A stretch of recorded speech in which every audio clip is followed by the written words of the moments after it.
ഇതുപോലൊരു ഗതികെട്ടവൻ വേറെ കാണില്ല.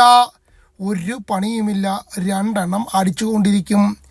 ഇന്നലെ വരെ നാട്ടിൽ ഇയാൾക്ക് ഒരു നിലയും വിലയുമില്ലായിരുന്നു. പക്ഷെ ഇന്ന് കഥ മാറി. കഞ്ചാവ് വ്യാപാരി. ഇത് സുനിൽ, മഞ്ചേരി സ്വദേശി. സുഹൃത്തായ ബഷീർ വിളിച്ചു, കൂടെ പോയി.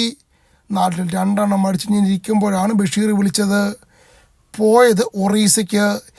എന്തിനാണ് പോകുന്നതെന്നോ എന്താണ് വാങ്ങുന്നതെന്നോ ഒന്നും സുനിൽ ചോദിച്ചില്ല.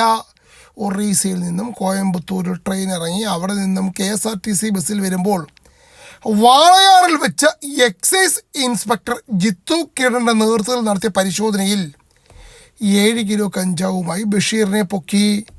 സ്വാഭാവികമായും കൂടെ പോയ സുനിലിന് ബഷീറിനെ ഉപേക്ഷിക്കാൻ മടി. എന്തായാലും ഇന്നു മുതൽ ആളൊരു കഞ്ചാവ് കടത്തുകാരനാണ്. ബഷീറിനാണെങ്കിൽ ഇത് ആദ്യത്തെ കേസ് ഒന്നുമല്ല.